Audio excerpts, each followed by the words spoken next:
Un feliz día para todos. Hoy 9 de julio, viernes, los saludamos. Ya es nuestro cuarto día de este gran conversatorio Arquitectur 2021 en su tercera edición y estoy acompañada nuevamente por Mauricio Patiño, gerente general de Construcciones Planificadas, quien ha hecho posible pues este encuentro que ya llevamos, como bien lo decíamos, cuarto día. Mauricio, nuevamente bienvenido. La gente sigue ávida de aprendizaje, acá conectados con nosotros, acá en todos los canales digitales de W Radio. Buenos días. Buenos días, Diana, y buenos días a todas las personas que nos siguen. Sí, es muy contento estar en este cuarto día y con el invitado especial que tenemos hoy, que va a ser algo extraordinario. Entonces esperamos que les guste, como las otras charlas que hemos tenido, y que sea algo muy especial y hablar del tema que más nos apasiona, que es la arquitectura. Qué maravilla. Además que hemos recibido ya muy buenos comentarios, mucha participación de todos los que nos han acompañado durante estos días. Les recuerdo que esto es contenido gratuito. Ustedes pueden descargar todos los conversatorios si es la primera vez que se conectan en www.wradio.com.co/arquitectur y ahí pueden encontrar todo el material. Esto es gracias a Construcciones Planificadas y al respaldo del Grupo Aval. Mauricio, hablemos de nuestro invitado de hoy. ¿Con quién vamos a sorprender hoy a todo nuestro público? Bueno, nuestro invitado de hoy es un arquitecto egresado de la Universidad Javeriana de Bogotá. Reúne una amplia experiencia en diseño urbano y arquitectónico. Sus proyectos han sido premiados a nivel nacional e internacional en escenarios como la Bienal Panamericana, la Bienal Colombiana de Arquitectura, entre otras. Se ha destacado también como diseñador gráfico de mobiliario y es un gran artista. Es uno de los amigos de Construcciones Planificadas. Hemos trabajado con él en varios de los proyectos y para mí es una de las personas que más conoce de mobiliario urbano y de urbanismo en Colombia. Creo que el gran aporte que ha dado este arquitecto es de resaltar y creo que es un gran ejemplo para las nuevas generaciones de arquitectos y de urbanistas. Es un placer y es un honor presentarles hoy al arquitecto Lorenzo Castro Jaramillo. Hola Lorenzo, ¿cómo estás? Hola Mauricio, muchas gracias por su presentación. Muchas gracias por esta invitación de Construcciones Planificadas y la W. Creo que es fundamental acercar a la gente a la arquitectura y están cumpliendo una labor fundamental en ese sentido. Y bueno, espero que pueda aportar algo en este momento aquí con esta presentación que les intentaré hacer. Muchas gracias, Lorenzo. Pues te dejamos en la palabra y para que nos ilustres con esta magnífica presentación. Muchas gracias. Bueno, entonces comienzo este viernes. Básicamente la presentación, entonces, después de mirar una serie de proyectos, no voy a presentarles proyectos, sino voy a presentarles ciertos elementos que en alguna medida son fundamentales para la elaboración de los proyectos y también unas ciertas reflexiones sobre el papel del arquitecto. Aquí en esta primera imagen pues aparece los temas que voy a tocar. La charla pues se llama sin fin en la medida en que la idea es que parte de una reflexión en donde los arquitectos siempre tenemos un fin, o sea, siempre estamos resolviendo problemas y yo creo que la arquitectura va mucho más allá, está cargada de otra cantidad de elementos, ¿sí? Sin fin es que todos estos principios, no los llamaría principios, todos estos elementos pueden cambiar todo el tiempo. Yo creo que como arquitectos y en general profesionales hemos tendido a la especialización y a veces la especialización, por lo menos en arquitectura, hace que nos olvidemos de la arquitectura misma porque nos volvemos expertos en algo y ya no pensamos que la arquitectura para trascender tiene que ir más allá de la solución inmediata a un problema.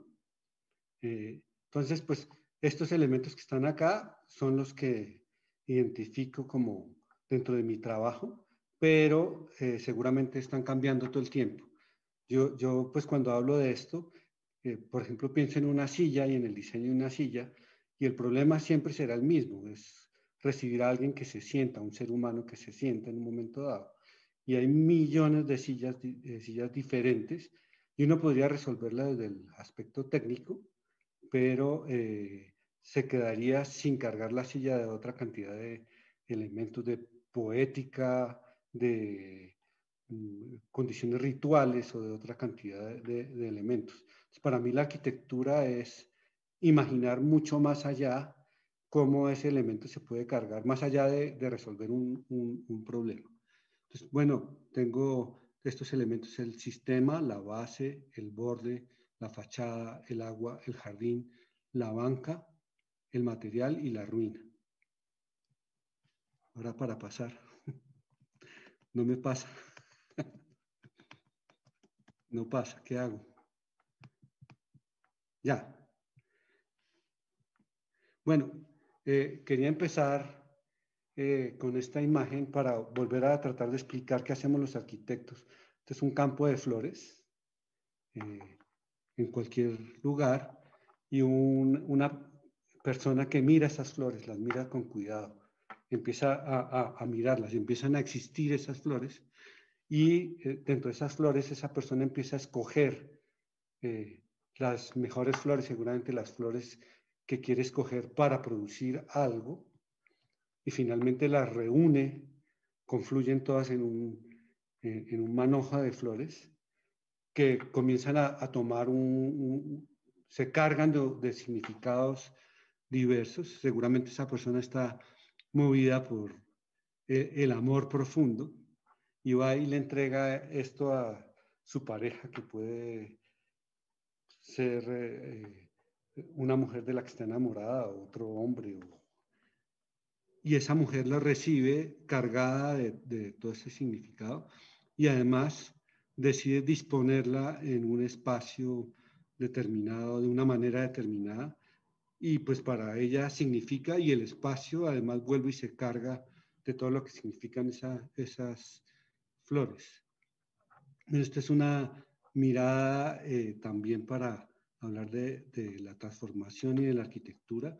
Son unos niños mirando la sabana de Bogotá en Suba en los años 60, 70 tal vez, cuando todo esto hoy es así, es Rincón, Gaitana, se ha totalmente urbanizado desde los años 70, pues por todos los procesos de migración generados por la violencia que todos conocemos en este país, y con una arquitectura ya más, una arquitectura popular cargada de todos los significados de la gente que llega migrando, pero también una serie de viviendas para solucionar techos que no están ya cargadas, sino que simplemente solucionan problemas y se olvidan, y se tapa la sabana de Bogotá, pues que era ese paisaje increíble. El paisaje se transforma en otra cosa. Pero lo que hacemos los arquitectos, es una imagen de un arquitecto que es Frank Lloyd Wright. Lo que hacemos es imaginar más allá, imaginar lugares y espacios donde la gente pueda vivir mucho mejor, es soñar sobre lo que hay, cómo se puede transformar en algo mucho mejor. Voy a entrar al tema específico de los proyectos y los elementos.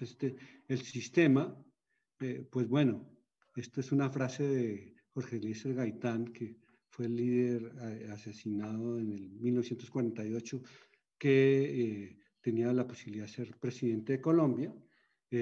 Y bueno, toda la transformación hacia la modernidad de ese momento, de ese día para acá, que sigue avanzando, pero dice: no soy un hombre, soy un pueblo.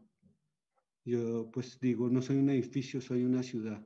Es que los arquitectos tendemos a estar formados para hacer el mejor edificio, y se nos olvida a veces que los edificios forman parte de un sistema, son piezas, o pueden ser piezas de un sistema, y en ese sentido pueden ser mucho más potentes que si simplemente se resuelve el problema en un lote específico.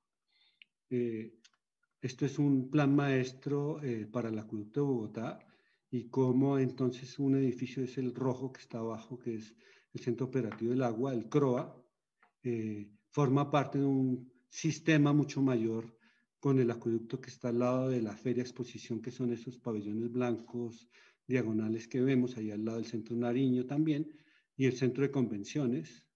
Entonces nos llamaron para hacer un proyecto y lo que generamos es un sistema de edificios que, aunque están a cierta distancia, pues tienen relaciones. Por ejemplo, alguien puede viajar en bicicleta de un edificio a otro, un empleado, sin necesidad de contaminar el espacio, que es importante, pero esa pieza completa el sistema y establece unas relaciones, pues que si resolviéramos simplemente el programa y el lote, pues no las veríamos. Hay que tener además unas miradas más amplias. Este es otro proyecto que forma parte de un sistema, en este caso del Plan Maestro de Corferias, pero lo que es interesante es que forma también parte del sistema que estaba mostrando del acueducto. Este es el edificio del borde activo en Corferias, que básicamente, si ustedes se acuerdan o los que no lo hayan visto, pues ahí había un andén de 2 metros con un muro de 4 metros de altura, una relación muy dura con la ciudad, y lo que hace esto es expandir el borde, pero expandir generando actividad hacia ese borde, porque ese borde no tenía actividad, reactivándolo y actuando en conjunto con todos esos edificios del acueducto de Bogotá y bueno, en este caso con el proyecto del Centro de Convenciones, que fue objeto de un concurso de Corferias, ¿no? Que está recientemente hecho. Y pues lo que genera entonces este edificio además es un jardín en un talud y una serie de locales arriba, y una entrada a la feria y al interior de la feria otros elementos. Este es el edificio que no se hizo del Centro Administrativo del Agua, también para el Acueducto de Bogotá, en ese lugar que otra vez como sistema empieza a jugar un papel importante en la identidad del acueducto y de la ciudad de Bogotá a partir de las relaciones que se establecen con los otros elementos. O sea, no está pensado como un simple edificio que está puesto ahí, sino tiene una relación con una plaza del agua, con un patio donde hay un laboratorio de aguas y es el patio de la niebla, pero es un espacio abierto que empieza a jugar también con el campus de la feria exposición. Y se vale, además de todos los eventos que suceden ahí, para posicionarse. Y ahí ven entonces el edificio que estaba mostrando antes dentro del sistema, que es esa pieza roja que está en la parte inferior, que es el Centro Operativo del Agua, que también forma parte y se nutre de todo esto. Este es el Centro Operativo del Agua, que como digo es un pedacito de ese sistema, no es simplemente un edificio que se pone ahí y resuelve el problema de alojar los camiones operativos y los funcionarios que van a estar ahí, sino que trasciende esto y se carga además de una cantidad de significados diversos. Cuando un niño circula por ahí puede ver a través de ese antepecho un patio lleno de camiones azules y como por lo menos cuando yo era niño, todos quisimos ser bomberos porque veíamos los camiones de los bomberos aquí. De pronto todos los niños les da antojo de trabajar en el acueducto de Bogotá. Esto pues es el tema del juego, que también me parece que es importante porque el juego al final es un sistema. Aquí se entiende, este es un juego diseñado por una arquitecta que se llama Alma Seidhoff para la Bauhaus, que sigue vigente, pero lo que es interesante aquí es mirar las piezas de ese juego que forman parte de ese sistema y que pueden construir diversidad de elementos.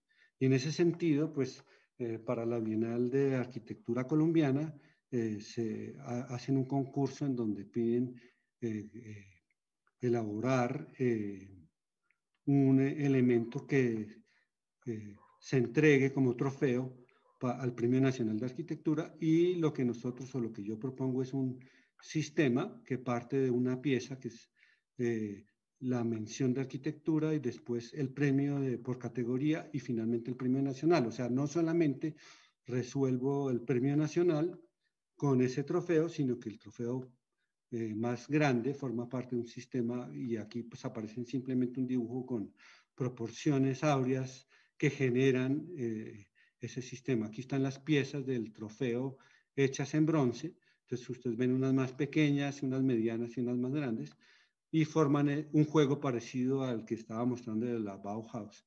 Al final, también esas piezas se convierten en un juego para niños, que son estas piezas de colores, y ven, las azules son más pequeñas, que corresponderían en el sistema del premio de la Sociedad Colombiana de Arquitectos a las menciones.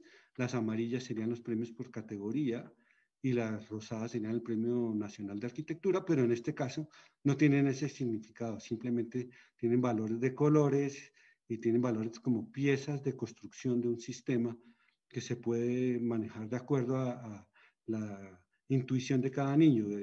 El sistema ha sido probado con niños, y entonces hay una niña, por ejemplo, que hace corrales para animales y es muy horizontal, o este niño que hace esta torre. Este niño se murió de COVID, desafortunadamente, pero tenía 71 años cuando hizo esta pieza, ¿no? Es una construcción, entonces hay una interpretación del sistema a partir de las piezas y cómo se utilizan las piezas.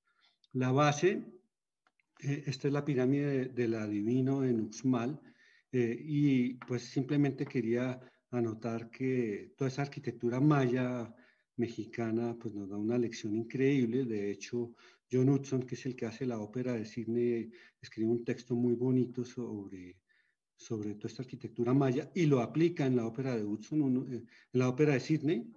Cuando uno mira la ópera de Sydney, pues ve las cáscaras y a veces se le olvida mirar que hay un basamento increíble, y este basamento, en el caso de la arquitectura maya, que hay una selva muy densa pero muy bajita, pues con las bases sobre las que se construyen los distintos conjuntos en la arquitectura mesoamericana, pues la horizontal ya supera las alturas de los árboles, y de una selva oscura, densa, peligrosa, aparece la luz y el territorio, y se puede ver mucho más allá. Aquí está un poco el tema de la base en la arquitectura. Entonces, este es otra vez el centro operativo del agua, y si ustedes ven, ese patio está hundido y arriba está la calle, pero hay una base que soporta el edificio de oficinas operativo, y es la base, digamos, de todo ese edificio en donde están los operarios del acueducto, en ese edificio verde. El otro edificio de madera y flota encima. Aquí hay un corte donde se entiende un poco mejor eso, y se ve todo ese, digamos, línea que viene desde la calle y baja a los sótanos y vuelve y sube en el otro edificio y vuelve y baja al otro lado, que soporta finalmente ese edificio de oficinas que es como el cerebro que genera toda la operación del acueducto hacia la ciudad de mantenimiento. La base, otra vez, ahí se ve la base y el edificio suspendido, y esa base además hace compartir un espacio que es ese espejo de agua que se ve al fondo, y este deck con una banca continua entre los operarios, todas las personas que operan las máquinas del acueducto, y los oficinistas del acueducto comparten ese espacio en esa base. En este caso, pues la plaza de Zipaquirá, que fue objeto de un concurso hecha con Juan Camilo Santamaría, nos ganamos el primer premio, y es simplemente cómo ese atrio de esa iglesia, esa materialidad, también sirve de base a una arquitectura, pues que es una arquitectura fundacional colonial, pero que además en la materialidad se despliega desde la catedral de Zipaquirá hasta el piso, aunque son materiales, es piedra y son piedras distintas, pero la superficie se genera. El borde, este es el Jardín Botánico de Medellín con Ana Elvira Vélez. Nos llamaron para reemplazar el cerramiento, que era un muro de 4 metros con andenes de 1,20 m y antejardines, a veces hasta de 8 metros, pero totalmente sórdido. Pues ahí está la comuna hacia arriba y el Parque Norte, ahí ven el metro también, y está Explora. Y lo que nosotros dijimos es, no, el tema no es solamente el cerramiento, sino un borde que articule el Jardín Botánico de la ciudad, y desde luego pues el cerramiento, hicimos un cerramiento transparente, la entrada que es el Café del Bosque, que es ese edificio ovoide que se ve en la parte inferior izquierda del Jardín Botánico de Medellín y que se ve desde el metro de Medellín. Este es el borde, entonces pues es el borde que realmente por ahí no caminaba nadie, pues porque la calidad del borde era muy mala, y en el momento en que lo ampliamos a 8 metros como mínimo y 21 metros sobre Junín, sobre Explora, se genera un borde que la gente empieza a utilizar. O sea, no hay que entrar al jardín, que era un paraíso, para sentir el jardín como un paraíso desde la ciudad, y ese borde articula el proyecto con la ciudad misma. Desde el metro, pues se tiene esta visión del borde. El borde se amplía y entonces además se pliega y tiene esos taludes, entonces hay bancas arriba, bancas abajo, y la gente lo utiliza y está mucho más segura porque está acompañada todo el tiempo de otras personas que lo están utilizando, o bien porque se sientan o bien porque lo recorren, y eso genera articulación a la ciudad y seguridad.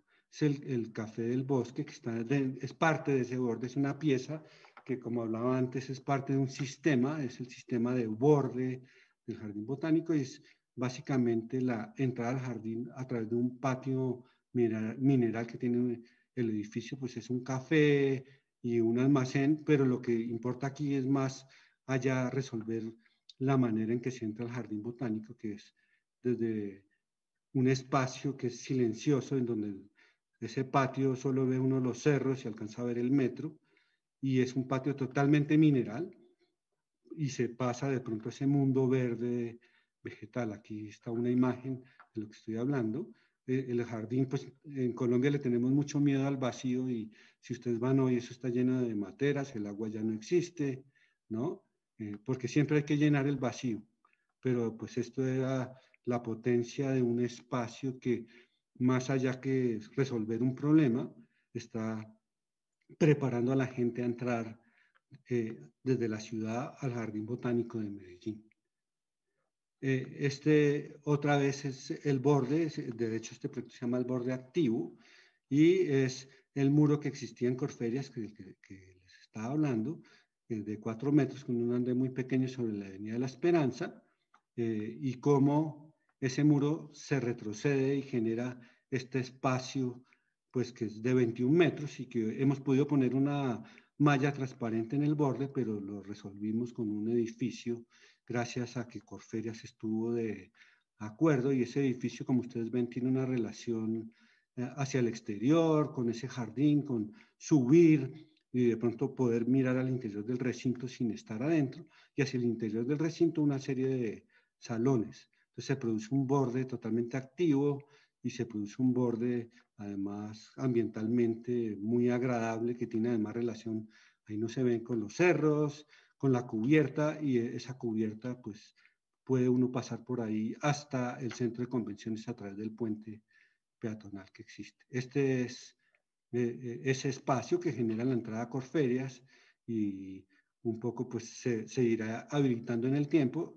En el lado derecho está el nuevo hotel de Corferias y las oficinas de Corferias, y la idea es que la cubierta en un momento dado se utilice mucho más. Por ahora todavía faltan alrededor de 30 metros, el edificio tiene 200 metros de largo, 170 construidos en este momento, para acabar de conectarlo. O sea, los edificios también tienen tiempo, el jardín va a ir creciendo, de hecho ha ido creciendo mucho más que en esta fotografía, y la cubierta todavía no está activa del todo, pero va a estar activa en un futuro. La fachada, bueno, esto es un arquitecto que se llama Juan O'Gorman, que es el que hace además la casa de Frida y Diego Rivera, el estudio en Coyoacán, que es esa casa rosada contemporánea totalmente. Pero este arquitecto siempre quiso incursionar en el mundo del arte y quería ser artista.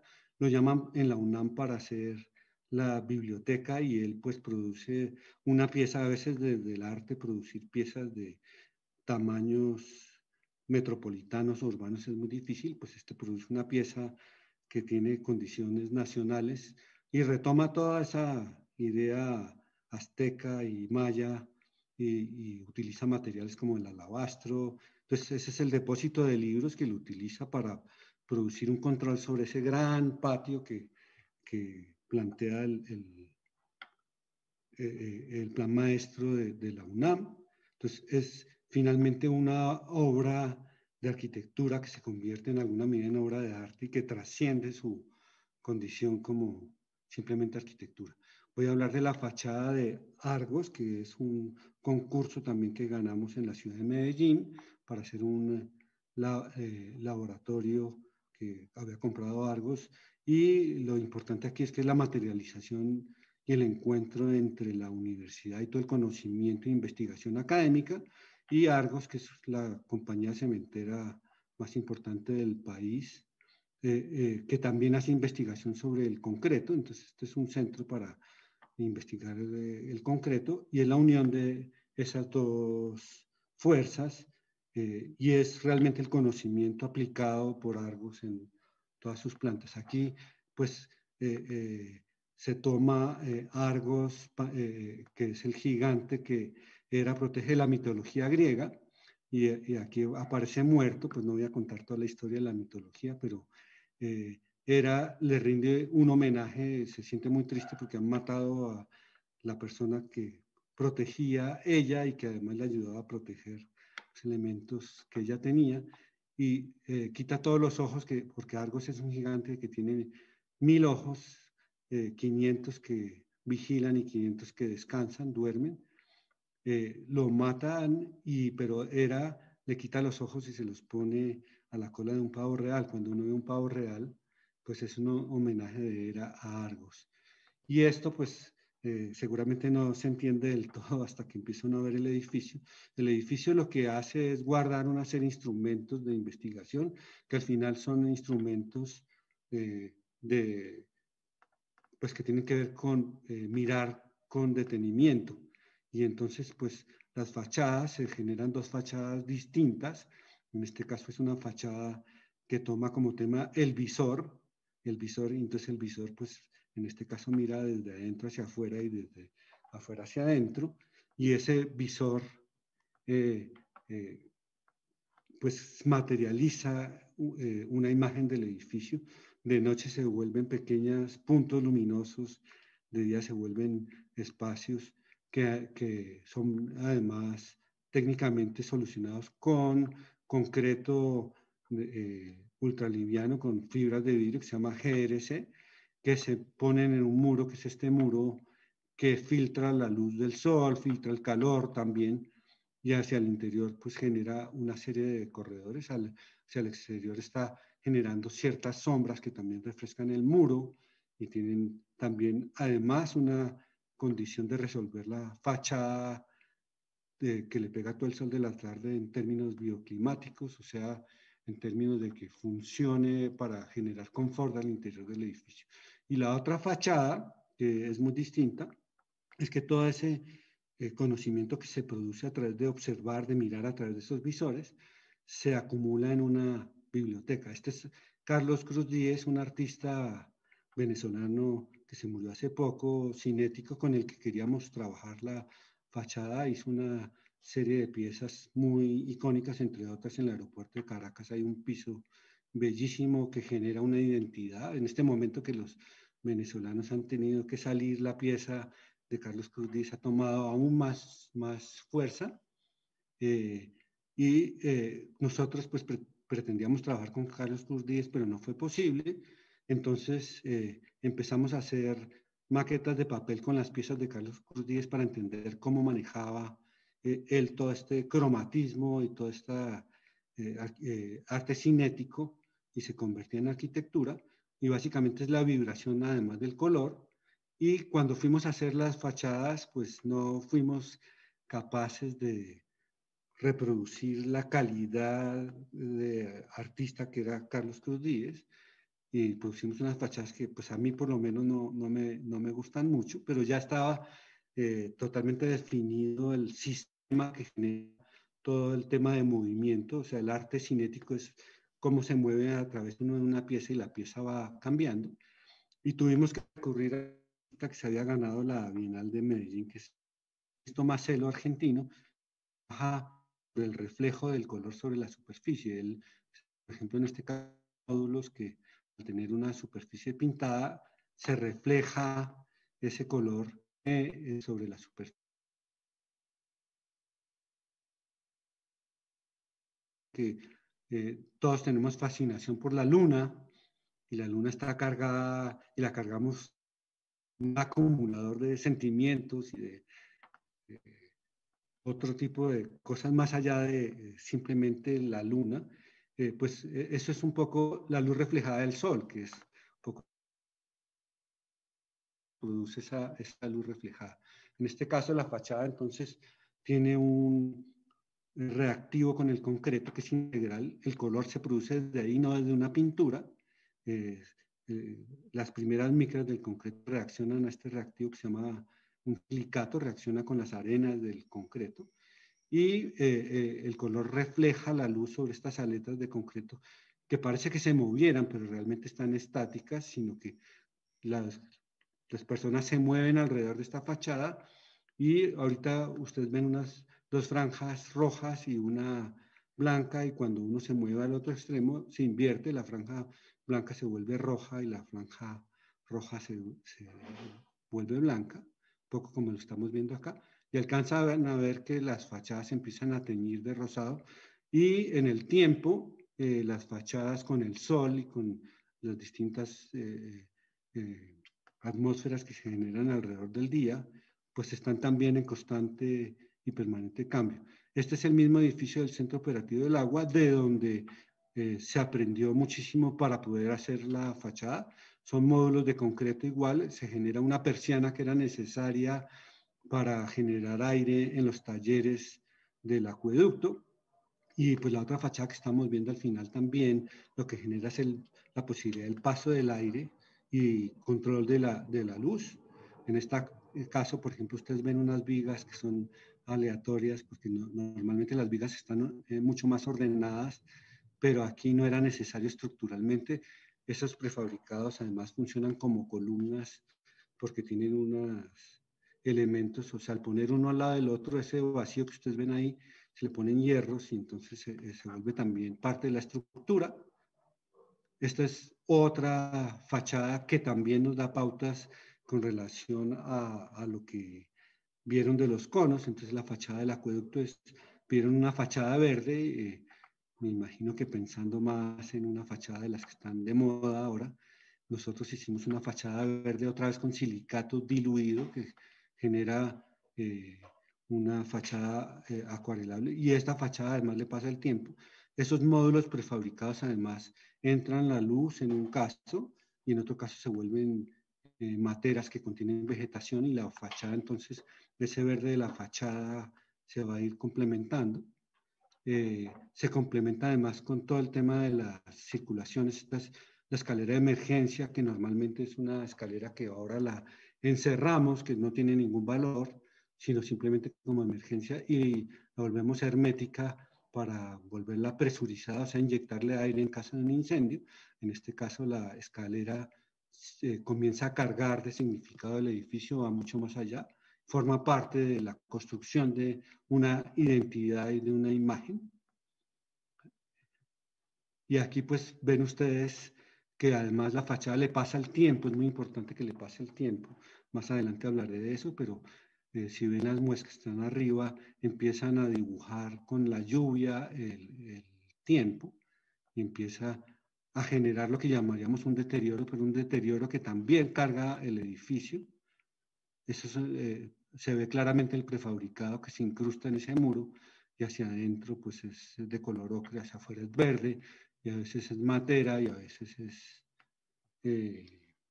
ventana. El agua, nuestra es La fuente de los amantes de Luis Barragán en el año 64, que es realmente un abrevadero para bestias, pero otra vez va mucho más allá, y lo que genera es un espacio increíble con una caída por esa viga que uno ve atrás, como esa gárgola al agua, ese muro rosado. Estas son canoas donde le dan pues concentrado a los caballos, a las bestias, o agua con melaza, pero Barragán con un simple gesto las ha convertido en amantes, ha convertido en personajes, las voltea y les pone una piedra encima. Esta fuente fue recientemente construida, pero pues se está trabajando con el agua, pero el agua que podría ser simplemente para beber, pues lo que genera es ese reflejo y toda esa atmósfera increíble. Todo gira alrededor del agua, toda la disposición de los elementos que están ahí.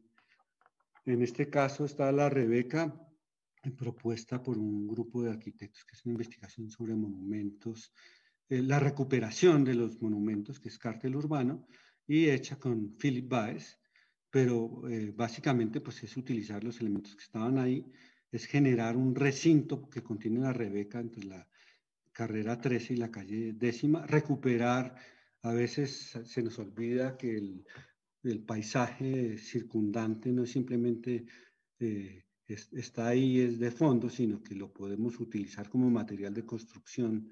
Y en este caso, los cerros bogotanos vuelven a formar parte de la Rebeca. Entonces, pues, bueno, es el agua, porque la Rebeca es un monumento de agua al final, es esa fuente de Neptuno que tiene agua, y el agua, la Rebeca, pues, no les voy a contar la historia de la Rebeca, pueden oír en un podcast de la Bogotá dibujada que se grabó antes. Si buscan en internet, yo creo que la encuentran. Pues la Rebeca, pues la pone Laureano Gómez, y es el mito del agua desde la religión judeocristiana. Y aquí, pues simplemente la reubicamos y se pone en un centro, y el agua a veces está presente en Bogotá. En Bogotá es difícil mantener el agua. Este espacio se volvió icónico, además, porque se cargó del uso cotidiano de los gamines por mucho tiempo. Y aquí el agua, pues entonces limpia la fuente cuando no existe el agua, y cuando se llena otra vez. Entonces esa base de la Rebeca es una especie de ojo como de volcán, y se va volviendo desde ese ojo, esa geometría de ojo, hasta llegar a la geometría de la fuente circular y los árboles centenarios que existían ahí. Hoy la Rebeca es otra cosa, ya ha sido intervenida nuevamente, y esto es algo que me parece que es importante tener en cuenta el tiempo. Me esperan un momento que me va a tocar conectarme porque se me está acabando la batería. Perdón.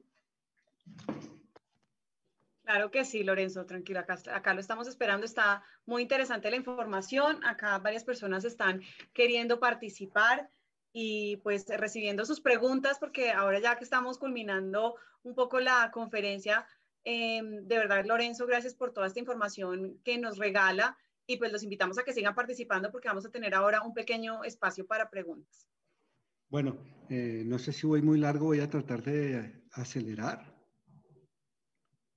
El Parque del Agua, pues aquí lo importante es pensar que no hicimos una imitación de la naturaleza con un río, sino trabajamos como trabajan los ingenieros en la purificación del agua, y utilizamos todos los elementos. Una cascada para airear el agua es una escalera de agua invertida, un peine que filtra el agua que cae en esa cascada.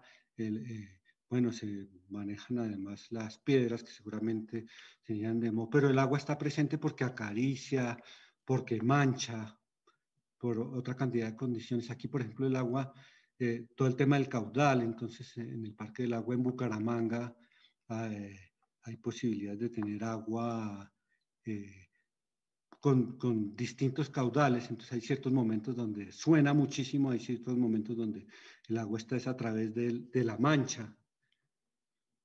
O en el Jardín Botánico, donde el agua pues es ese patio que refleja el muro, refleja el cielo, y además empieza a manchar también la fachada. Si ustedes ven, no hay diferencia entre el techo y el muro y el piso.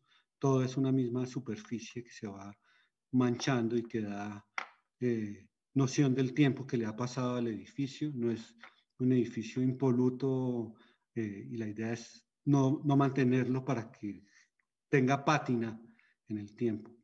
El jardín, estas son unas casas en suba, en donde pues la decisión es que si la casa que se ve ahí, que no está señalada en rojo, es una casa que es patrimonial en este momento. Hay un pequeño refugio que también es ese cuadradito que se ve en la parte inferior, pero básicamente la decisión fue, lo que dijeron es, para poder vender estas casas hay que tener jardines casas con jardín, pero la decisión fue hacer un jardín con casas. O sea, el jardín en alguna medida ya existía porque la casa grande es del año 67, había sido construido, y lo que se hizo fue todo este recorrido que ustedes ven que va bajando y entregando a las casas, y las casas forman parte del jardín. No son jardines individuales por cada casa, sino es un jardín compartido con todas estas personas. Esto es un poco lo que sucede, y entonces es un lugar para el disfrute por lo menos de la comunidad que allí había. Ahí se ve la casa del año 67, que es la de cubierta de barro, y las nuevas casas en concreto están,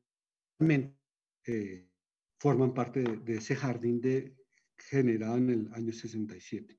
Y aquí se ve una de esas casas y cómo pues, está metida en un jardín que además, pues, cuando uno ve un jardín implica estar sembrando cosas, pero también quitando cosas en un momento dado, y además permitiendo que salgan plantas que no han sido previstas necesariamente en el jardín, que salen porque los pájaros las siembran, y es un constante mirar con cuidado qué crece mucho, donde hay luz, donde no hay luz.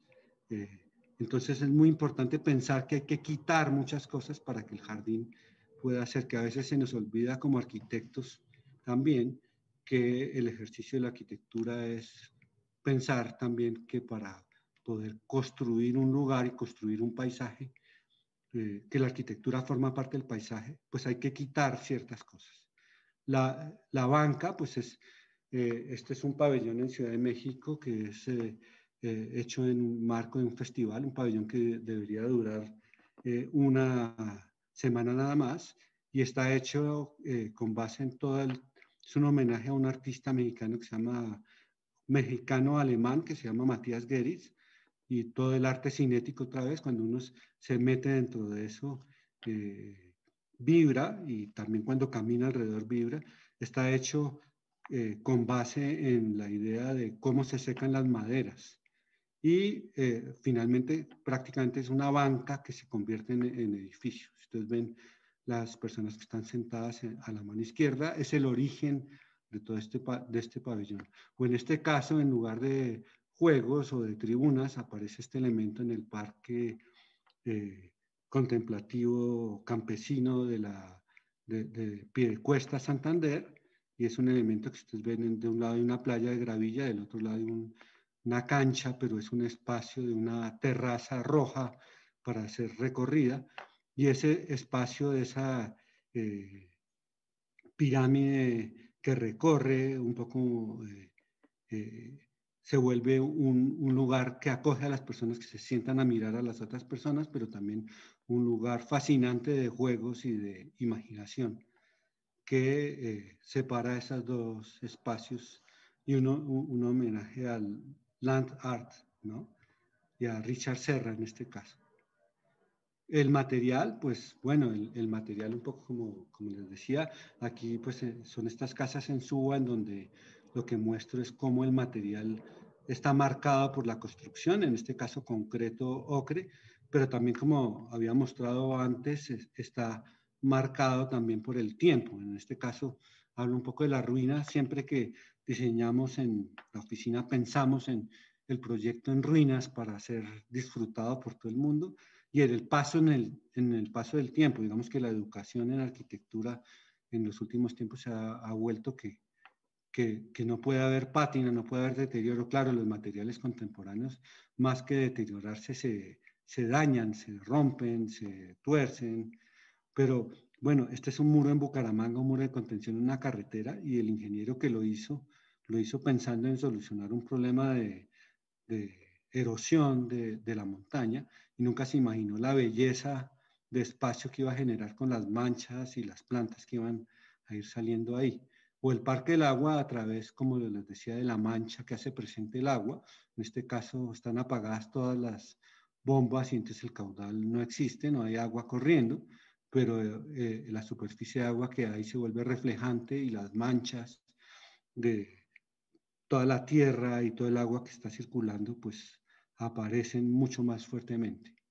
O el jardín botánico, de Medellín, como les decía, esa mancha sobre el concreto, sobre el material, que como ven no hay diferencia, como les decía, entre el techo, la pared y el muro. El edificio se va manchando y va generando una pátina que lo hace más fuerte y más potente que cuando está nuevo. O este muro de contención también, que cumple una función de contención de la tierra, pero que pues refleja las sombras y las luces del sol pasando a través de la vegetación, y también la clorofila que ha manchado el muro y el mugre que lo ha manchado y lo empieza a fundir sobre el lugar, igual que esas casas que mostraba antes se van fundiendo en el lugar y se van tiñendo de negro. No sé si ustedes tienen en la cabeza las murallas de Cartagena, que uno las ve negras, son hechas de piedra coralina, hace poco las lavaron y empieza a aparecer la piedra blanca otra vez, pero esa pátina del tiempo hace que esas murallas pues pertenezcan todavía más y construyan más potentemente un lugar. Esto ya estoy rematando, es que uno como arquitecto nunca está solo, siempre está trabajando con un equipo, con equipos muy grandes. En este caso es el equipo de la oficina hace unos 3 años. Y además pues trabaja uno con muchos más personajes, con los clientes, con los sueños de los clientes, trabaja con los ingenieros, con las opiniones de los distintos técnicos, trabaja con los obreros, los constructores, los maestros. Entonces el oficio del arquitecto es un oficio acompañado donde todo el tiempo hay que oír al otro. Me parece que es fundamental. Estos son los créditos de los proyectos y simplemente quería rematar con estas dos imágenes de oro para decirles esto es oro y el oro es muy valioso y se podría volver un lingote, y un lingote, cuando uno ve un lingote, pues el lingote se puede manejar fácilmente con las manos, puede uno saber cuánto oro existe, cuánto pesa ese oro, qué valor tiene exacto, se puede transformar fácil. Pero esa es una solución a un problema totalmente funcional. Cuando uno ve este oro precolombino, está cargado de tradición, está cargado de tiempo, está cargado de belleza estética, está cargado de rituales. Y eso es un poco lo que yo creo que, pues, a veces pensamos que los arquitectos simplemente solucionan problemas y cobijos, como techos para las personas. Y yo creo que la arquitectura tiene que trascender a todo esto que estoy tratando de mostrar en esta rana de oro. Muchísimas gracias a todos ustedes y hasta aquí mi presentación. Lorenzo, muchísimas gracias de verdad por esta presentación que ha despertado como tanta sensibilidad en las personas que se han conectado. Lo digo también a título propio, no tengo ni idea de arquitectura, soy una ignorante en el tema y es apasionante ver cómo usted relata cada una de estas imágenes que cuentan historias y que de verdad transmiten justamente eso, ¿no? La historia de cada municipio, de cada pared, de cada túnel, de cada tramo que usted nos compartió. De verdad, muchísimas gracias, Lorenzo, por esta conferencia hoy en este cuarto día de este conversatorio. ¿Cómo le parece a usted esta presentación, Mauricio, que acaba de hacer Lorenzo? Pues, Diana, Lorenzo, muchas gracias por esta presentación. Digamos, un poco como dice Diana, le toca a uno la fibra del tema de la arquitectura y esa mezcla con el arte, digamos, que siempre te ha caracterizado y ese espacio público, ese respeto por el espacio público y el volver a sentir esos espacios es extraordinario. Yo creo que entremos a la segunda parte del conversatorio, que es toda la parte de preguntas y respuestas. Yo para hoy, digamos, y como lo hemos hecho en las charlas anteriores, pues es un honor tener a las personas que hemos puesto en la mesa para hacer estas relatorías o estas preguntas, que son especialistas en arquitectura, muy conocedores de la obra de Lorenzo. Entonces, pues sin más preámbulo, una de las invitadas es Doris Tachorpoulos, arquitecta especialista en vivienda de la Universidad Autónoma Nacional de México, UNAM, doctora en urbanismo y premio extraordinario de doctorado de la Universidad Politécnica de Cataluña por su tesis. Actualmente es profesora titular de la Facultad de Arquitectura y Diseño de la misma universidad.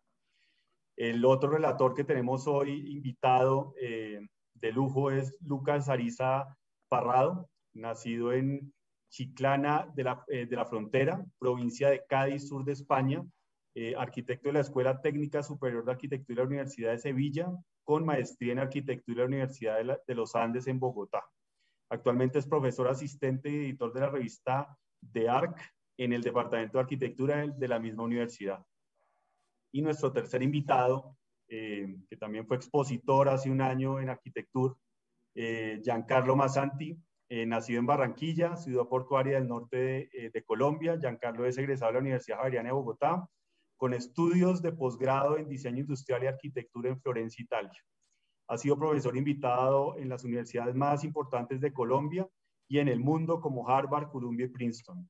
Es el primer arquitecto colombiano en tener sus obras en la colección permanente del Museo de Arte Moderno de Nueva York, MoMA, y el Centro Pompidou de París.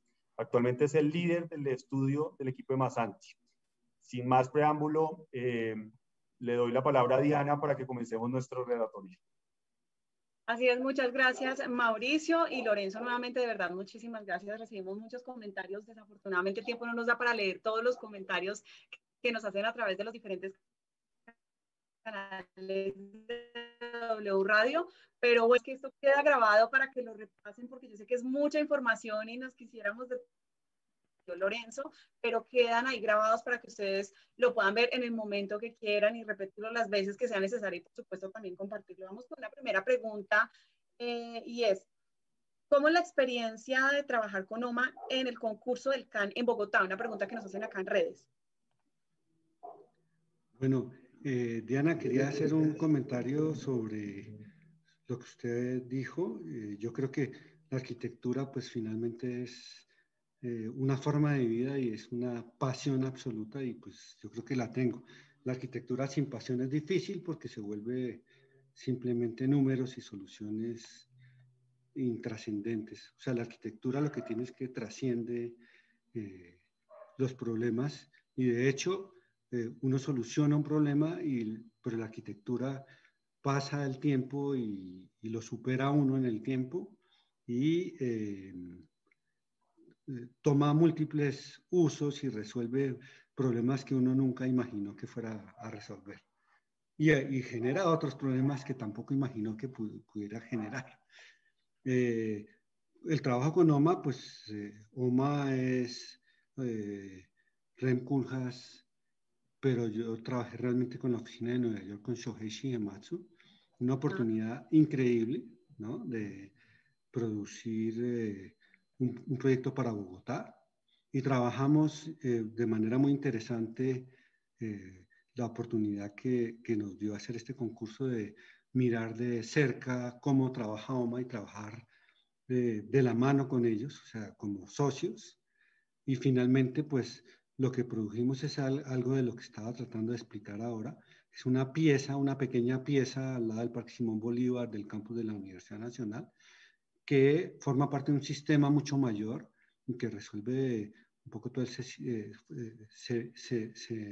mete un poco en el sistema hídrico de Bogotá, desde el río Arzobispo, el Parque Nacional, el campus de la Javeriana, y cómo llega al Parkway y sigue por la Universidad Nacional, y al final pues llega al humedal del Jaboque y resuelve toda esta parte regional. Nuestro proyecto, yo creo que en alguna medida, desde luego uno tiene la obligación de solucionar el problema, entre comillas. El problema en este caso era producir una cantidad de metros cuadrados para oficinas institucionales del Estado, ¿no? El CAN, pero nuestro proyecto iba mucho más allá y producía una ficha, como digo yo, que resolvía todo ese tema ambiental. Entonces fue interesantísimo como la mirada nuestra complementada o al revés, la mirada de OMA complementada con la nuestra, pues creo que es la potencia de la propuesta. Desafortunadamente esa propuesta pues se desvirtuó y lo que están haciendo ahora pues tiene poco que ver con lo que se planteó en el momento. Solamente tomaron como unos trazos, pero tomaron como la parte gráfica, pero no la parte conceptual más potente. Muchas gracias, Lorenzo. Maravilloso. Bueno, como tenemos que seguir avanzando y tenemos a nuestros relatores que nos acompañan en esta mañana, bienvenidos nuevamente. Ya Mauricio hizo la presentación pertinente. Giancarlo, Lucas, Doris, bienvenidos y gracias por recibir esta invitación. Empezamos con Giancarlo. ¿Cuál sería su pregunta para Lorenzo? Gracias, Diana. Lorenzo, un placer verte, un placer realmente oír tus conferencias. Yo cada vez me sorprendo y me emociona ver la obra de Lorenzo, un manejo del material que me parece que contradice esa obsesión por tener todo limpio, pulido, una idea de un material que parece de alguna manera ruina y tiene una cantidad de elementos conceptuales riquísimos, la relación con el arte. La obra de Lorenzo realmente para mí es una de las obras más sólidas e interesantes que hay en Colombia y a nivel mundial. Yo quería hacer una pregunta un poquito saliéndome de la parte conceptual y quería preguntarle un tema que a mí me interesa, además como profesional me interesa mucho tratar de entenderlo, es esa idea de pensar que nosotros somos especialistas, a nosotros nos llaman porque somos especialistas en hacer hospitales, en hacer casas, y hablar un poquito, y la conferencia de Lorenzo creo que muestra que la especialización en arquitectura no tiene ningún sentido. Entonces me interesa que hablemos un poquito sobre eso. La conferencia de eso se divide sobre temas muy claros: el borde, el sistema, el jardín, la banca, el material, la ruina. Y finalmente un muro es igual en un hospital que en una casa. Entonces me gustaría discutir una cosa que no es específicamente la obra como tal, pero sí que tiene que ver con la construcción del oficio en Colombia, en donde se asume que el arquitecto es especialista en. Me gustaría oír un poco tu posición con respecto a eso, Lorenzo. Gracias.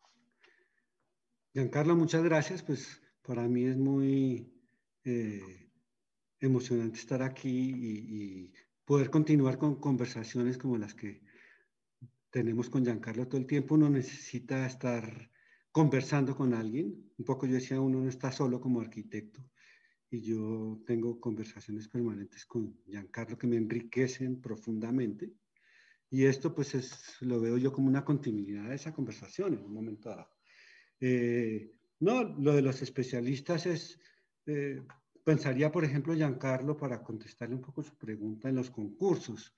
Los concursos tienden a veces a limitar el espacio a partir de que se cumplan ciertos requisitos que tienen que ver con especializaciones, piden en los equipos especialistas en temas y pues por ejemplo el concurso creo que es, y en Colombia ha sido fundamental para el desarrollo de todos nosotros. Eh, el concurso es totalmente incluyente, entonces en alguna medida uno ve, yo me he encontrado en el camino con gente que dice, es que yo soy experto en aeropuertos, y yo soy experto en hospitales, o más increíble, yo soy viviendista, soy experto en vivienda. Si un arquitecto no es capaz de hacer una vivienda, entonces, ¿qué es? ¿Sí? Yo pues peleo por ser capaz de diseñar una cuchara hasta poder diseñar un aeropuerto. Y un poco era lo que estaba tratando de decir. Esto no se trata de simplemente, seguramente es fundamental resolver un aeropuerto, y cuando uno va a resolver un aeropuerto tiene que resolver el problema de la carga, resolver el problema de los pasajeros, de una cantidad de temas funcionales muy importantes, pero ahí no está la arquitectura del aeropuerto, la arquitectura está en otro lado y por eso se escapa. O sea, el especialista a veces se olvida que seguramente ese especialista en aeropuertos tiene los números claros, uno a veces requiere hablar con ellos, es importante el conocimiento, pero la arquitectura está un poco más en otras cargas distintas a solucionar el problema. O sea, un aeropuerto es, por ejemplo, la puerta de entrada a un país o a una ciudad, y seguramente un especialista pues se olvida de eso porque está resolviendo todas esas otras temas funcionales. Entonces la puerta de entrada es una identidad, es una imagen, es una, pues no sé, es una carga, el edificio en sí mismo acumula pues la representación que significa de todos los ciudadanos hacia el viajero que llega a una ciudad y se siente llegando desde que se baja del avión, que es una condición totalmente neutra. Digamos que estamos en unas arquitecturas que renuncian, entre comillas, si se pueden llamar arquitecturas, y se vuelven genéricas, o sea, se resuelve el hospital de manera genérica, el aeropuerto de manera genérica, el museo de manera genérica, y ya no, ni siquiera además hay un compromiso del arquitecto, no hay un arquitecto que esté comprometido con lo que está proponiendo. Abandona porque simplemente tiene que ser objetivo y solucionar los problemas. No sé si le contesto algo, Giancarlo. Está bastante claro. Yo además reafirmo un tema que dijo Lorenzo de forma muy rápida, es la importancia del concurso público anónimo y juzgado por arquitectos en Colombia. En Colombia somos un ejemplo, somos a nivel internacional de lo que han sido los concursos. Los concursos están comenzando a desaparecer ligeramente en nuestro medio y el concurso es la única posibilidad democrática y abierta para que todos puedan hacer proyectos. Yo creo que eso es un tema que Lorenzo esbozó, pero me parece interesante. Gracias. Gracias, Giancarlo, por su pregunta y también, por supuesto, por su aporte. Vamos ahora con la pregunta de Lucas Ariza. Lucas, tiene la palabra, bienvenido. Muchísimas gracias, Diana. Muy buenos días. Lorenzo, muchísimas gracias por compartir con todos nosotros este ratito y poder acercarnos un poco a tu manera de ver las cosas, ¿no? Que a mí de verdad me apasiona esa mirada detenida, sensible y cuidadosa de Lorenzo, ¿no? Yo creo que es una propuesta muy sugerente en estos tiempos que corren, ¿no? De que llevados tanto por la inmediatez, por la búsqueda como de la respuesta rápida, del atajo, ¿no? Ese demorarse en mirar y en ver las cosas me parece que lo necesitamos ahora más que nunca. Entonces, de verdad, Lorenzo, muchísimas gracias. Yo quería, después de disfrutar la charla, veo como una dualidad y a ver si soy capaz de expresarla bien. Lorenzo, tú me cuentas. Yo veo que por un lado, viendo tus atributos y estos elementos que nos compartes, ¿no? Siento ahí que hay unas búsquedas personales tuyas, muy propias, que vienes trabajando a lo largo de toda tu vida. Pero al mismo tiempo, cuando nos ilustras esos conceptos a través de la obra, a través de los proyectos que construyes, son unos proyectos totalmente amarrados a los lugares en los que están, ¿no? Es decir, se construyen con los sitios, con la lejanía de esos sitios, con la cercanía de la gente del lugar. Entonces yo quería preguntarte cómo manejas esa dualidad, ¿no? ¿Cómo consigues seguir en tu búsqueda personal de esos temas que te apasionan y que te interesan y al mismo tiempo cómo respondes de manera tan apropiada a los sitios, ¿no? Porque los proyectos se ven muy distintos unos con respecto a otros con base a donde están puestos y a lo que están respondiendo, no solo resolviendo, como tú dices, sino respondiendo. Entonces, no sé si puedes contarnos algo como de cómo te mueves entre esos dos polos. Bueno, Lucas, muchas gracias por su introducción y su pregunta. Puede ser que lo que diga no sea cierto, no crean en lo que yo digo, pero su pregunta me lleva a algo que es una reflexión permanente. O sea, creo que mis proyectos no surgen del lugar. Y yo creo que el lugar se encarga un poco como digo, la pátina del lugar, el paso del tiempo, se encarga de volverlos propios al lugar. Podrían ser como absolutamente extraños a él, pero es pensar que uno trabaja, entre comillas, con el lugar a través de no hacer como lo obvio, lo que mis proyectos no creo que respondan, no son respuestas, sino yo siempre digo, y a mis alumnos, por ejemplo, digo, yo quiero que busquen propuestas, no respuestas, quiero que propongan algo. Entonces, lo que es interesante es que los lugares se encargan de acabar de construirse a partir de proyectos que a veces en un principio parecen extraños al lugar. Entonces, simplemente es que aunque sean extraños, aprovechan las fuerzas del tiempo, aprovechan las fuerzas para realmente acabar construyendo, por ejemplo, un paisaje que no existía en el lugar y que no era obvio que existiese, y que seguramente si hubiera tenido una intervención que responde al lugar y que responde a unos problemas, pues hubiera sido una respuesta obvia, ¿sí? Que no hubiera permitido otro tipo de deterioro, no un deterioro que haga que ese edificio extraño se vuelva propio, o esa plaza o ese espacio se vuelva propio del lugar mismo, ¿no?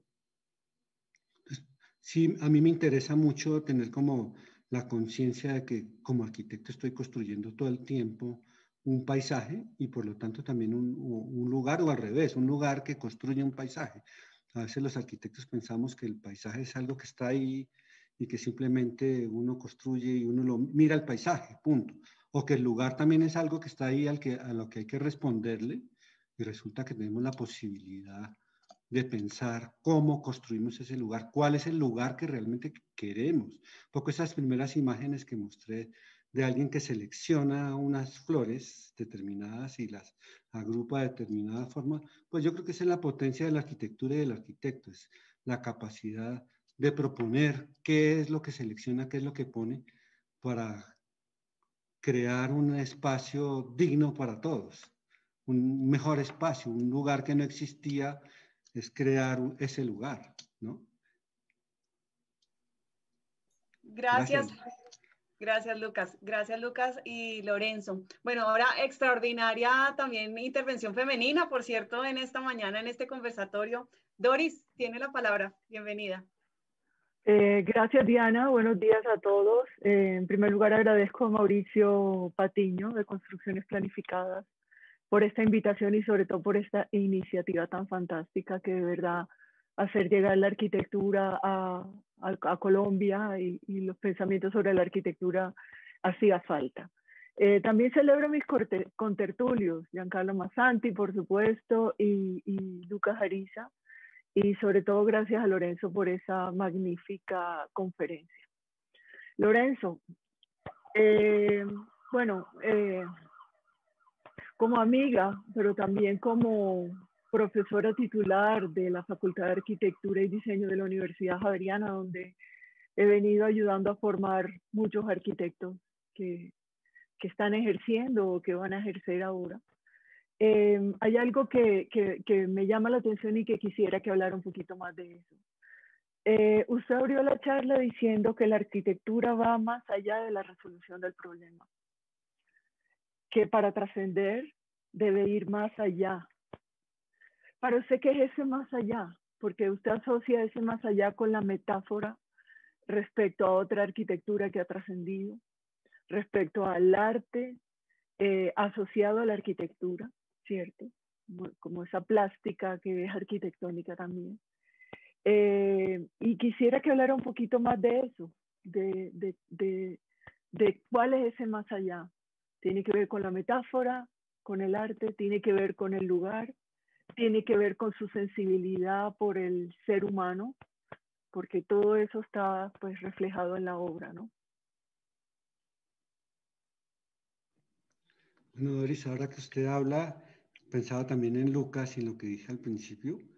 Y muchas gracias a Mauricio por tener estos relatores, porque nosotros venimos conversando, pues para mí es una sorpresa encontrármelos acá. En distintos niveles venimos conversando con Giancarlo, o con Lucas, o con Doris. Además, no ahorita, sino desde muchos años. Y para mí son fundamentales los tres. Y Doris, pues para tratar de contestar su pregunta, pues yo creo que la arquitectura al final es esa idea de seleccionar cómo quiere un arquitecto construir un lugar para que otros habiten en él. De todas maneras, pues es como imaginar, tener esa capacidad de imaginar mucho más allá de lo que le han pedido. Yo siempre creo que los arquitectos trabajamos además con los sueños de otros. Y un poco la dificultad cuando uno habla de problemas es que las demás personas, el cliente, como llamaríamos, que lo llama a uno, siempre tiene un sueño y el arquitecto pues lo llaman para hacer factible ese sueño. Y hacer factible ese sueño es solucionar el problema. Y pues si uno se queda solucionando problemas, pues no produce arquitectura. Entonces, ese trascender quiere decir que el sueño que nos está dando un cliente, se lo tenemos que devolver con algo que nunca, que parte del sueño que él tiene, pero que nunca soñó hasta allá. O sea, que lo sorprende porque es su sueño reforzado y no simplemente convertido en algo factible. Entonces, eso es parte. La otra, pues, es seguramente cuando uno habla de trascendencia, habla de tiempo, ¿sí? Y seguramente habla de permanencia, pero la permanencia no es simplemente que el edificio esté ahí y que se mantenga. La trascendencia, pues, por ejemplo, puede ser en la memoria de las personas, o sea, algo que existe hoy y mañana no existe, pero sí afecta a la memoria o deja una marca en las personas, que a veces cuando uno piensa en problemas, en solucionar problemas, pues soluciona el problema inmediato, pero no soluciona la trascendencia, no soluciona la marca que deja en el tiempo, la huella que deja en la memoria de un niño, por ejemplo, ¿no? No soluciona como digamos, las distintas lecturas que pueda tener las personas que utilizan el espacio que uno ha propuesto, que además, como decía, a veces, pues, o no a veces, trascienden el tiempo, uno puede ya no estar en este planeta y ahí el proyecto o el edificio o la plaza o el parque o el jardín, pues continúan sin que uno esté ahí y continúan a través de las personas que los utilizan. Entonces, seguramente, pues, un poco como explicaba con esta rana que mostraba, es, si uno hace un lingote, el lingote no acumula nada más que valor monetario, ¿sí? Y uno acumula esos lingotes como ladrillos en la bóveda de un banco. Esta rana, pues seguramente si alguien la tiene, bueno, pertenece en este caso al patrimonio de la nación y por lo tanto está en el Museo del Oro seguramente. Y entonces uno entra a una sala y se prenden las luces y ve todo este oro impresionante y cuando empieza a acercarse ve la delicadeza de ese oro increíble. Pero esto ha trascendido no porque es un lingote de oro. Si uno entra a una sala llena de lingotes, a lo mejor pues se sorprende por el brillo del oro, por el valor del oro, pero no se sorprende por la belleza, ni la acumulación de tiempo, ni la acumulación, digamos, de conocimientos. No, ese oro no tiene ningún conocimiento incluido dentro de él.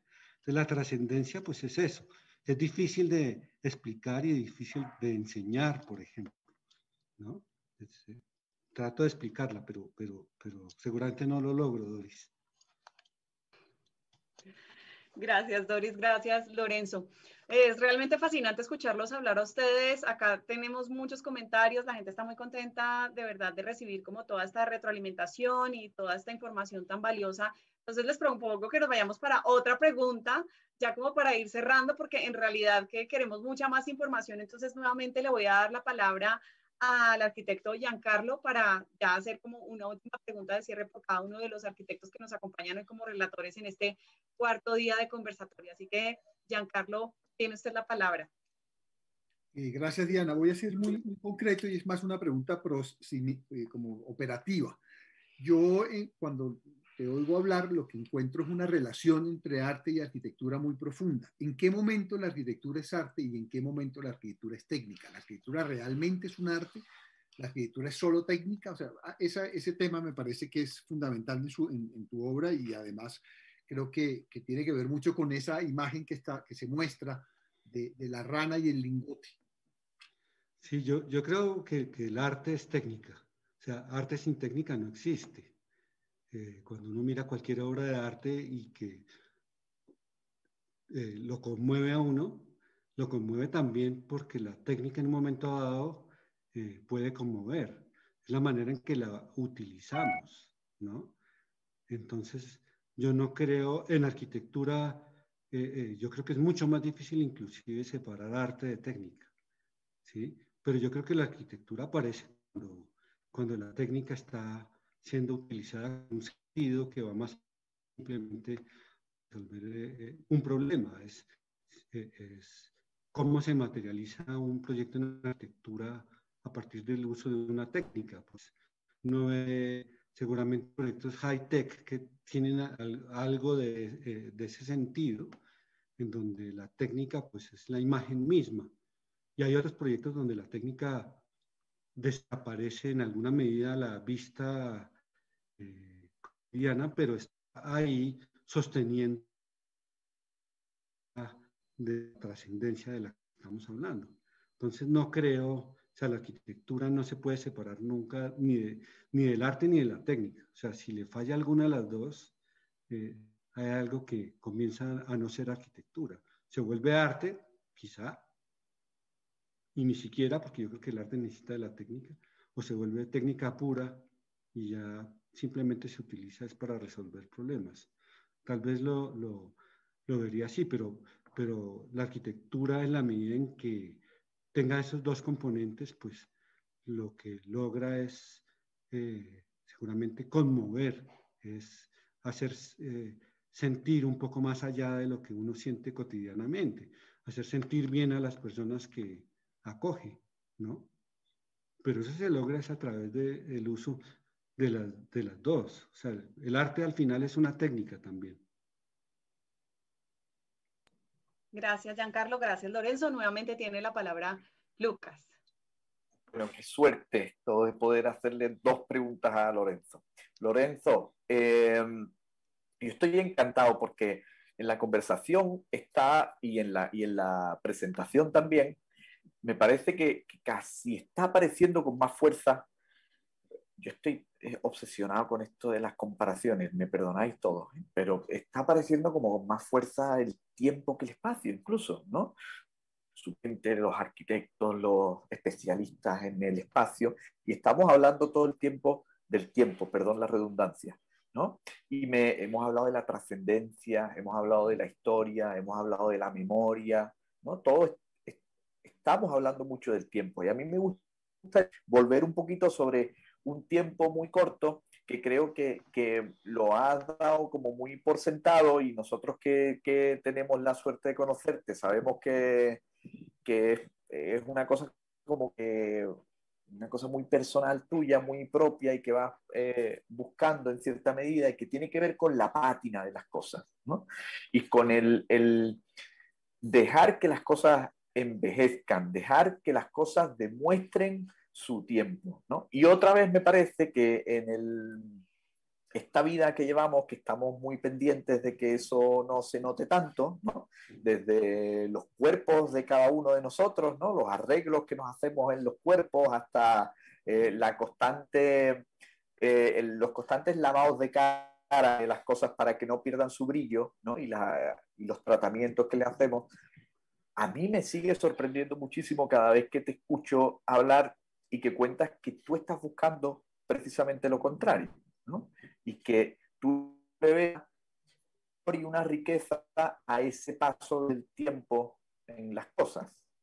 Entonces, me gustaría que nos contaras un poco qué es eso que tú le ves a esa pátina del tiempo, a ver si nos vamos enamorando un poquito también de ese paso del tiempo por las cosas.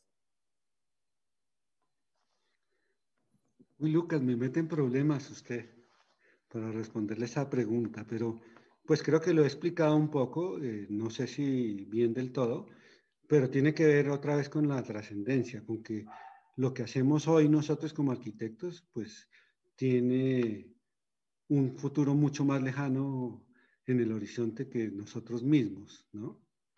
Y yo creo que cuando uno piensa en eso, pues produce cosas mucho más potentes, porque cuando piensa en solucionar el problema inmediato, pues se queda en el absoluto presente. Cuando piensa en el tiempo, en la pátina del tiempo, como lo que usted está hablando, piensa en la historia, piensa en el pasado, piensa en el presente y piensa en un futuro donde simplemente queda marca y la huella que uno planteó, pero uno ya no está ahí. Y hay otras personas que interpretan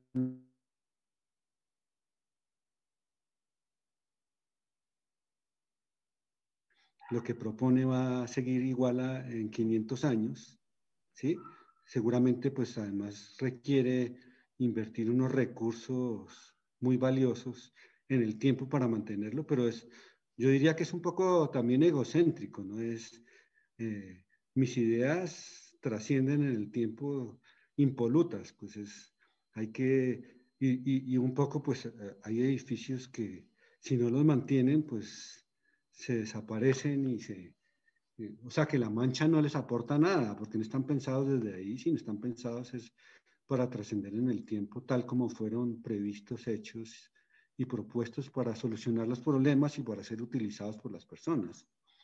Yo creo que lo que es más bonito es que la posibilidad de trascender haya mayor flexibilidad, o sea, que un uso pueda cambiar en el tiempo, que el tiempo le pase al edificio, o sea, cuando uno ve una persona mayor que se ha puesto Botox, pues envejece muy mal, pero cuando le ve las arrugas, envejece bellamente, ¿no?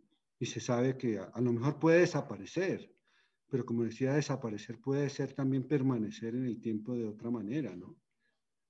Porque cuando uno imagina a una persona con Botox, se le desfigura la imagen de esa persona. Cuando la ve con arrugas y le ha pasado el tiempo y sabe que va a desaparecer, y desaparece y vuelve a estar presente, pues uno ve esa belleza del tiempo. Yo creo que el espacio también es fundamental, pero el espacio en una medida queda atrapado en la construcción y a lo mejor en la ruina el espacio queda atrapado en fragmentos, pero vuelve a estar libre, ¿no? Ya no es el espacio que se utiliza de una determinada manera. Entonces, por eso tal vez el tiempo, como usted lo anota, es importante. No sé, Lucas, difícil, muy difícil pregunta. Gracias, arquitecto. Después hablaremos del Botox. Pero bueno, tiene la palabra ahora la arquitecta Doris, ya para cerrar. Este conversatorio se ha pasado demasiado rápido, la gente está de verdad muy emocionada porque Lorenzo tiene algo y es que es esa sensibilidad por la arquitectura que se la transmite a uno. Es todo un poeta cuando habla del arte y de verdad que todos estamos muy emocionados de verdad de poder tenerlo a usted y a todos nuestros relatores que nos acompañan esta mañana. Doris, por favor. Gracias, Diana. Y es en esa misma línea que tú acabas de mencionar la palabra poeta, poesía, en la cual yo voy a insistir, porque tanto Yanka como Lorenzo han hablado de la técnica, pero ambos, y en este caso pues me voy a referir a Lorenzo. No sé si tiene conciencia usted, Lorenzo, de la complejidad de su proceso creativo. Yo creo que hay una reflexión y un proceso creativo muy rico de ir y venir en las metáforas, las ideas, el arte, la arquitectura que trasciende. Yo diría que sí, claro que hay técnica, porque usted es impecable en su obra, ¿no? En su materialidad. Pero también hay un equilibrio importante con la sensibilidad del lugar, del usuario, del ser humano, ¿no? Y no solamente de eso, de la ciudad también. ¿Es usted consciente de eso, de cómo esa complejidad se vuelve simplicidad y hace una arquitectura como dirían los andaluces, con duende, ¿cierto? Sí, Doris, pues muchas gracias. Yo creo que también es importante entender que, pues un poco lo que decía, yo trato de involucrarme en lo que hago. A veces la educación y los arquitectos lo que tratamos es todo lo contrario, de alejarnos para dar soluciones objetivas, o sea, que no haya ninguna duda que uno está solucionando problemas. Pero en ese sentido también es una lucha permanente con uno mismo y con los demás para poder hacer las cosas. Digamos que es difícil a veces encajar porque seguramente un poco usted me hace pensar en los procesos. Yo en un proceso a veces me devuelvo, digamos que estamos acostumbrados a tener procesos lineales donde no nos podemos devolver y entender que lo que hicimos en un momento dado era mucho mejor y más fuerte y que podemos devolvernos, pero que eso implica tiempo y implica recursos y implica costos. Y pues aquí es difícil que haya alguien digamos, dispuesto a financiar ese ir y volver en el tiempo, pero siempre tenemos procesos más lineales en donde vamos desarrollando un proyecto y devolvernos se vuelve muy difícil porque pues, está loco si se devuelve. Si ya iba a llegar al proyecto y se devuelve a un punto en donde estaba apenas empezando, pues eso no es posible. Lo de la conciencia, pues un poco lo de la poesía, pues seguramente uno quisiera que sus proyectos fueran poéticos y cargados. Lo de la conciencia, pues uno es consciente, pero yo estaba hablando de la especialización. Seguramente la especialización al máximo es un conocimiento y ese conocimiento es conciencia absoluta de lo que uno está haciendo. Pero ese conocimiento y esa conciencia absoluta a veces implica renunciar a uno mismo en muchas cosas sin darse cuenta, porque simplemente está uno lejos y simplemente aplica un conocimiento y resuelve el problema, ¿sí? Cuando uno se tiene que implicar, a veces es importante no estar tan consciente y de pronto está uno consciente y a veces después de hacer un proyecto se demora uno 10 años en estar consciente de qué fue lo que hizo. Y para eso es muy importante, además, gente como ustedes que ven lo que uno hace desde afuera para... Esta conversación, por ejemplo, me sirve a mí para entender la cantidad de cosas que hago y que a veces creo que entiendo del todo. Uno lo suficientemente entender, ¿no? Todo y cada vez que pensar que lo empiezo desde cero, que no tengo conocimiento y que me toca acumularlo. No es así, yo desde luego tengo conocimiento y lo aplico, pero es ser suficientemente libre para proponer. Cuando uno tiene demasiado conocimiento a veces y demasiada conciencia, es tal el miedo que produce que simplemente soluciona las necesidades inmediatas.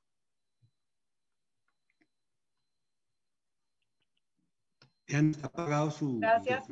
Sí.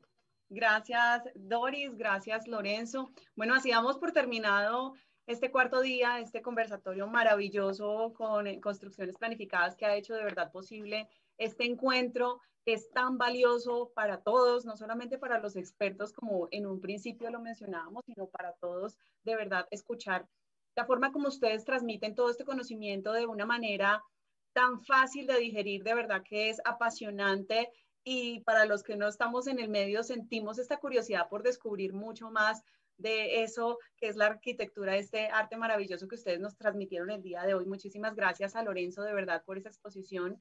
Muchísimas gracias a los relatores por acompañarnos y a todos ustedes, pues los esperamos el 12 de julio que tenemos nuevo invitado. Ya les confirmo bien el nombre desde España, además que nos va a acompañar 12 de julio a las 10 de la noche, Emilio Tuñón, para que se conecten. Recuerden además que todos van a quedar ahí grabados para que ustedes los descarguen, para que ustedes los compartan. De verdad que es muy importante para nosotros que ustedes compartan esta información. Voy a leer a las 10 p.m. el 12 de julio. Nuevamente continuamos 10 a.m., 12 de julio. Perfecto. Entonces, conectados todos para seguir aprendiendo de todas estas mentes brillantes de la arquitectura. Muchísimas gracias por acompañarnos y muchísimas gracias de verdad por participar. Gracias a Construcciones Planificadas, gracias al Grupo ADAL también por hacer posible este encuentro. Feliz día.